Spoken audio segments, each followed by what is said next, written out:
ಮಂಗಳೂರಿನಲ್ಲಿ ವಕೀಲ ವೃತ್ತಿ ನಿರ್ವಹಿಸ್ತಾ ಇರುವ ಮಹಿಳೆಯೋರ್ವರು ಲಾಕ್ಡೌನ್ ಸಮಯವನ್ನು ಸದುಪಯೋಗಪಡಿಸಿಕೊಂಡು ಟೆರೇಸ್ನಲ್ಲಿ ಮಲ್ಲಿಗೆ ಕೃಷಿ ಬೆಳೆಯುವ ಮೂಲಕ ಇಂದಿನ ಯುವಜನತೆಗೆ ಮಾದರಿಯಾಗಿದ್ದಾರೆ.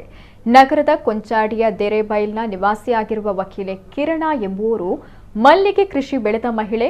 ಕೃಷಿಯಲ್ಲಿ ಆಸಕ್ತಿ ಸ್ವಲ್ಪ ಹೆಚ್ಚಿದ್ರಿಂದ ತಮ್ಮ ಮನೆಯ ತಾರಾಸಿ ಮೇಲೆ ಮಲ್ಲಿಗೆ ಕೃಷಿ ಮಾಡಿದ್ದಾರೆ. ಇದಕ್ಕಾಗಿ ಅವರು ಸುಮಾರು 6 ತಿಂಗಳಲ್ಲಿ 90ಕ್ಕೂ ಹೆಚ್ಚು ಹೂವಿನ ಕುಂಡಗಳಲ್ಲಿ ಮಲ್ಲಿಗೆ ಬೆಳೆಯೋಕೆ ಶುರು ಮಾಡ್ತಾರೆ. ಪ್ರಾರಂಭದಲ್ಲಿ ಮಲ್ಲಿಗೆ ಕೃಷಿ ಮಾಡುವಾಗ ಇವರ ಮನೆಯವರು ಸಂಬಂಧಿಕರು ಮಲ್ಲಿಗೆ ಏನು ಲಾಭ ಇಲ್ಲ, ಅದೆಲ್ಲ ಬೇಡ ಅಂತ ಹೇಳಿದ್ರಂತೆ. ಆದರೆ ಯಾರ ಮಾತಿಗೂ ಕಿವಿಗೊಡದೆ ಮಲ್ಲಿಗೆ ಬೆಳೆದ ಕಿರಣ ಇಂದು ವಕೀಲ ವೃತ್ತಿಯ ಜೊತೆಗೆ ಕೃಷಿ ಮಹಿಳೆಯಾಗಿಯೂ ಯಶಸ್ವಿಯಾಗಿದ್ದಾರೆ.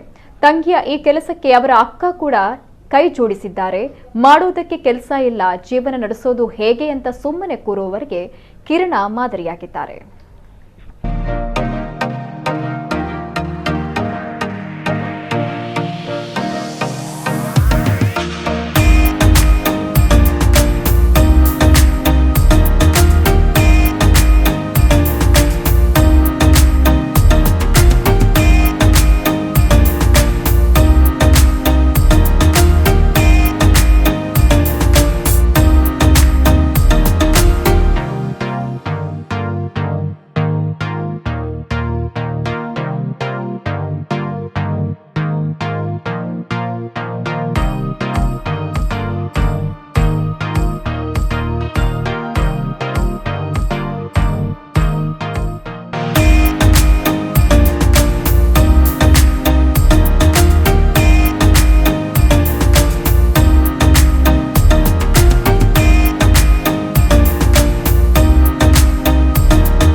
ನಾನು ಈ ಮಲ್ಲಿಗೆ ಕೃಷಿ ಅನ್ನಂದರೆ ನನಗೆ ಮೊದಲಿಂದ ಸಹ ಈ ಕೃಷಿಯ ಬಗ್ಗೆ ತುಂಬ ಆಸಕ್ತಿ ಯಾವಾಗಲೂ ಮನಸ್ಸಲ್ಲೇ ಹೊಟ್ಟೆಯಲ್ಲಿ ಇಟ್ಕೊಳ್ತಾ ಇದ್ದೆ ನಾನು. ಅಂದರೆ ನನಗೆ ಸ್ಥಳದ ಕೊರತೆ ಇತ್ತು, ಸಮಯದ ಕೊರತೆ ಇತ್ತು.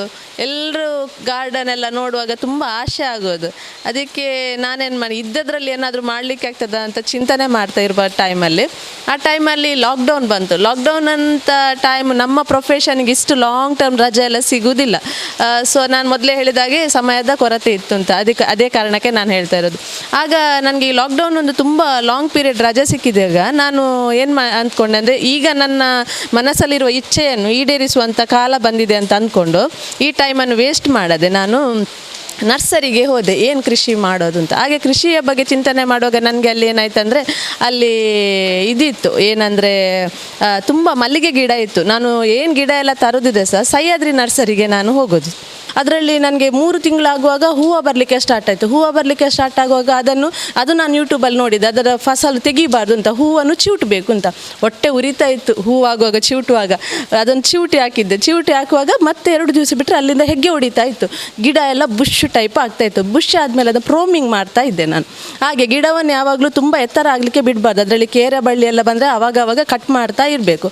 ನಮ್ಮದು ಮಲ್ಲಿಗೆ ತುಂಬ ದೊಡ್ಡದು. ಅದು ನಾವು ಕಟ್ಟುವಾಗಲೇ ನಮಗೆ ತುಂಬ ದಪ್ಪ ಇರ್ತದೆ. ಸೊ ನಮ್ಮದು ಲಾಕ್ಡೌನ್ ಟೈಮಲ್ಲಿ ಮಲ್ಲಿಗೆಗೆ ದರ ಕಡಿಮೆ ಇದ್ದರೆ ಸಹ ನಾನು 50 ರೂಪಾಯಿಗಿಂತ ಕಡಿಮೆ ಮಲ್ಲಿಗೆ ಕೊಟ್ಟೇ ಇರಲಿಲ್ಲ. ಮನೆಗೆ ಬಂದು ತಗೊಳ್ತಿದ್ದರು. ಮನೆಯಲ್ಲಿ ಹೂವು ಸಹ ಉಳಿತೇ ಇರಲಿಲ್ಲ. ನಾನು ಮತ್ತೆ ರೀಸೆಂಟಾಗಿ ಆಷಾಢ ಬರುವ ಮೊದಲು ಒಂದು 7-8 ದಿವಸ ಹೈ ರೇಟು ಇತ್ತು. ಅಟ್ಟಿಗೆ 1250 ಹಾಗೆ ಸ್ಟೇಬಲ್ ಆಗಿ ನಿಂತು.